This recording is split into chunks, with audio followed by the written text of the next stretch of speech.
vendo essa barrinha? Aqui tem cerca de 100 gramas de ouro. Sabe quanto vale? 17 mil reais. E essa pedrinha aqui, ó, é uma pepita de 6 gramas, cerca de R$1.000. Esse metal tão valioso é alvo de um esquema ilegal na Amazônia, que movimentou 70 milhões de reais. Numa ponta estão os garimpeiros, na outra, empresas autorizadas a negociar no mercado de ouro. Como você vê agora na reportagem especial de Murilo Salviano, Cecília Rito e Rafael Norton. De onde vem todo esse ouro? Já se perguntou? No ano passado, a extração de ouro aqui no Brasil atingiu a marca de 70 toneladas. Essa é a produção legalizada, porque o mercado clandestino movimenta outras 20 toneladas pelos cálculos da Agência Nacional de Mineração. Isso significa mais de 3 bilhões de reais que não são declarados e que enchem os bolsos de quem destrói ilegalmente a floresta amazônica.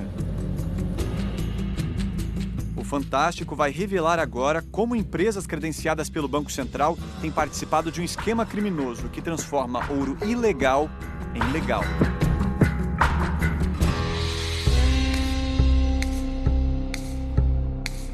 Nessa investigação, nossa equipe foi até uma das principais áreas de extração de ouro, a bacia do Rio Tapajós, no interior do Pará.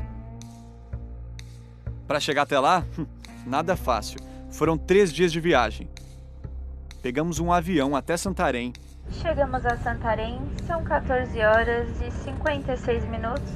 Pelo Rio Tapajós, 10 horas de barco para Itaituba. E de lá, 12 horas de estrada pela floresta amazônica. A gente conheceu no ônibus vários garimpeiros que diziam trabalhar em áreas legalizadas. E a gente também conheceu a Kelly, uma dançarina que se apresenta em bares dessa região. A forma de pagamento também no garimpo, ouro? Recebo em ouro também, mas as joias geralmente são presentes. E às vezes a pessoa fala assim, tá lá no garimpo não tem nada, né? Tem, claro que tem. Garimpo tem Wi-Fi, garimpo tem freezer, garimpo tem geladeira, tem fogão elétrico, ninguém cozinha a lenha. Depois de 15 horas de estrada, chegamos.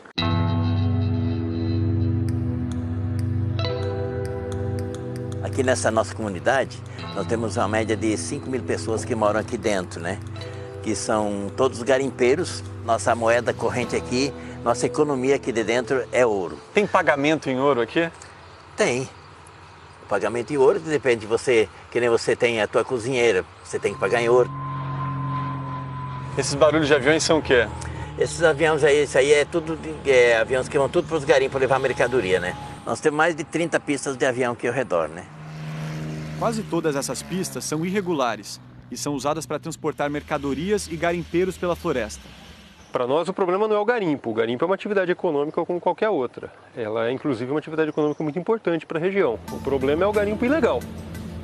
Aqui, na bacia do Rio Tapajós, existem 850 garimpos legais e mais que o dobro de ilegais.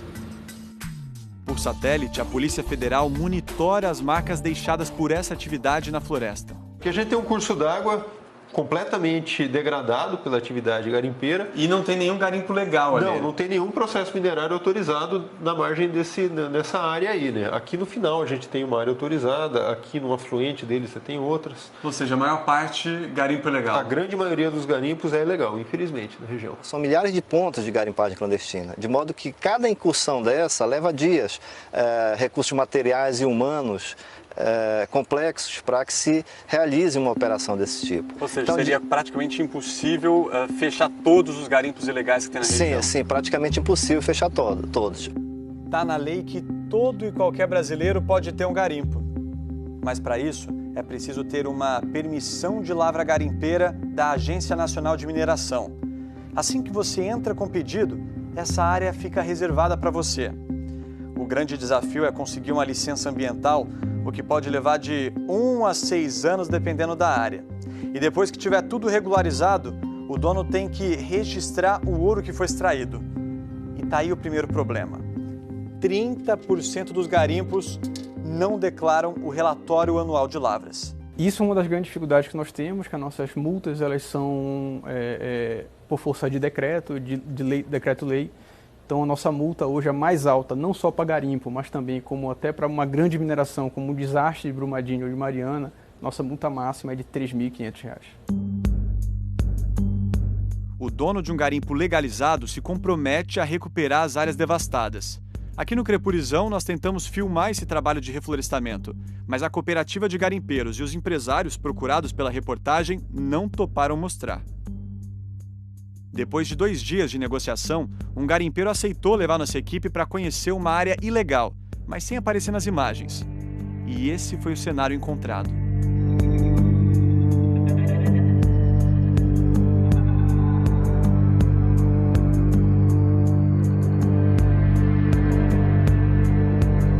Aqui eles usam jatos d'água para desmontar os barrancos. E toda essa lama é dragada até esta caixa onde acontece a primeira separação do ouro. Os pedaços menores são encontrados com a ajuda de uma bateia e de mercúrio, que é tóxico e proibido.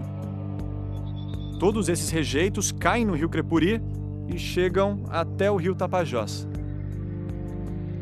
Do alto, é possível ver uma grande mancha de lama. Aqui na cidade de Santarém, já foi verificado vários problemas de contaminação por mercúrio nos peixes consumidos na cidade, né? E esse mercúrio, via de regra, vem dos garimpos. Os peritos da Polícia Federal estimam que o garimpo, principalmente o ilegal, despeja todo ano mais de 7 milhões de toneladas de sedimentos aqui no rio Tapajós. Isso significa que a cada 11 anos, um dos maiores rios da Amazônia recebe uma quantidade de rejeitos equivalente àquela da tragédia de Mariana, em 2015, que atingiu o Rio Doce. Enquanto no Rio Doce a gente teve, as barragens se romperam de um dia para o outro, teve o despejo de todos os sedimentos acumulados durante, 30 anos, aqui no Tapajós a gente tem um despejo contínuo, todo dia, de sedimentos de milhares de pequenos garimpos. Nesta região do rio Tapajós, a produção de ouro ilegal é 3 vezes maior que a legal e chega ao montante de 15 toneladas por ano. Estamos falando de mais de 2 bilhões de reais. Um dano socioambiental e econômico. O ouro é bem de toda a população brasileira e indispensável para o equilíbrio econômico do Brasil.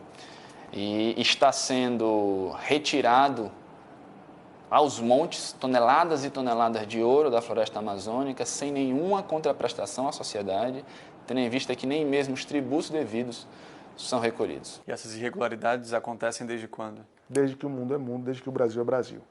Lembra do Santo do Pau Oco? No período do Brasil colonial, para tentar driblar os impostos da coroa portuguesa, o ouro era contrabandeado dentro de imagens de santos de madeira. Mas agora, no século XXI, o esquema está mais sofisticado. Atualmente, o Banco Central autoriza algumas instituições financeiras a comprarem o ouro dos garimpos, desde que o vendedor deste ouro apresente um documento que comprove a origem legal do minério. Só que alguns vendedores começaram a chegar com ouro sem documentação de origem, e foi nesta etapa do processo que o Ministério Público e a Polícia Federal descobriram uma fraude milionária. O Fantástico teve acesso a essa investigação, que durou mais de 3 anos. O alvo foi um dos postos de compra de ouro da empresa Ouro Minas, que ficava em Santarém, neste endereço onde agora funciona uma casa de câmbio. A pessoa, pelo que revelou a apuração, chegava lá no posto de compra de ouro sem documentação nenhuma. O representante do posto de compra de ouro, ao invés de negar a compra daquele mineral, produzia uma documentação para quê? Para dar aparência de legalidade àquele ouro. Ou seja, fraudava o sistema. Fraudava o sistema. É aí que a gente diz que esquentou o ouro. E detalhe disso tudo, para realizar o serviço, os policiais tiveram que digitar 10 mil notas, até mais de 10 mil notas, em uma planilha, para que dessa planilha nós tivéssemos os quantitativos. Os investigadores tiveram que analisar manualmente nota fiscal por nota fiscal. Isso porque no Brasil não existe um sistema informatizado que controle o caminho do ouro, da extração ao consumidor final. O ouro é comercializado de uma forma totalmente arcaica. São notas fiscais manuais, preenchidas à caneta. As investigações apontam que algumas instituições financeiras têm se aproveitado dessa fragilidade para comprar ouro ilegal. Às vezes lançava que aquele ouro foi procedente de uma permissão de lavra garimpeira de uma terceira pessoa, sem que ao menos aquela terceira pessoa tivesse conhecimento do uso do nome dela para aquele fim. Foi o que aconteceu com esta mulher que teve seu nome usado indevidamente por uma franquia da Ouro Minas. Ela é dona de 10 áreas de garimpo no Pará, todas formalizadas com 50 hectares cada uma. Ela confirmou para a nossa equipe que nenhuma dessas áreas começou a ser explorada. A sua ainda não começou a ser explorada? Não. Em depoimento, ela afirmou que não foi vendido qualquer mineral extraído de tais áreas e que não firmou parceria com ninguém. Mas o nome dela foi usado em mais de 700 notas fiscais emitidas no posto da Ouro Minas de Santarém, totalizando a venda de mais de 10 milhões de reais. 7 pessoas ouvidas pela polícia confirmaram que só precisaram apresentar a carteira de identidade e o CPF para conseguir vender o ouro neste posto, e que os funcionários não pediram a comprovação da origem do minério. E essa mesma situação foi constatada por policiais, que chegaram disfarçados de vendedores de ouro. E na ocasião, o funcionário se dispôs a comprar o minério sem exigência de qualquer documento. O Ministério Público apresentou uma denúncia contra um sócio responsável pelo posto da Ouro Minas de Santarém e outras 4 pessoas. Eles são acusados de organização criminosa, usurpação de bens da União e falsidade ideológica. Entre as provas apresentadas estão trocas de mensagens entre funcionários. 2 deles dizem estar preocupados com uma possível batida policial. Todo mundo pro Chilindró tirar nota. Verdade. E usar PLG não autorizada pelo dono. Falsidade ideológica, de documentos, vixe, é tanta infração. Em outro momento, uma funcionária alerta o colega que os novos modelos de nota fiscal terão um campo de assinatura do cliente. E ele responde: vou já começar a praticar caligrafia. E os dois dão risada. Foram no período de investigação, de janeiro de 2015 a maio de 2018, mais de 600 quilos de ouro adquiridos e negociados por essa loja de forma totalmente ilícita. 600 quilos de ouro, 70 milhões de reais, em apenas um posto da empresa. Na semana passada, a Polícia Federal foi atrás desse ouro na sede da Ouro Minas, em São Paulo. Um documento do Banco Central indicava que a maior parte do minério estaria armazenada lá. Mas quando a polícia chegou, o cofre estava assim. Como diria o repórter secreto do Fantástico, cadê o ouro que estava aqui? Dos 600 quilos de ouro, a PF só conseguiu apreender 88 gramas. E dinheiro. Em nota, a Ouro Minas afirmou que todas as suas operações são pautadas dentro da legalidade e que as irregularidades foram cometidas por um franqueado que foi descredenciado no ano passado. Sobre os cofres vazios, a Ouro Minas disse que a empresa não mantém estoque, pois é um ativo financeiro como ações de compra e entrega imediata. Se você pudesse elencar uma atitude a ser tomada imediatamente pelas autoridades para tentar evitar esse mercado ilegal de ouro, qual seria? Sem dúvida nenhuma, a imediata implantação de uma nota fiscal eletrônica. Não há justificativa alguma para que, em pleno 2019, a negociação e a aquisição um dos principais bens mais preciosos deste país, que é o ouro, seja mediante uma nota fiscal manual, uma nota fiscal rudimentar. Qual a justificativa para isso? São muitas irregularidades encontradas em apenas um posto em Santarém de uma instituição financeira. Mas os investigadores já identificaram problemas parecidos em outras empresas que vão ser alvo de operações. Um esquema bilionário por onde escorre a riqueza do país.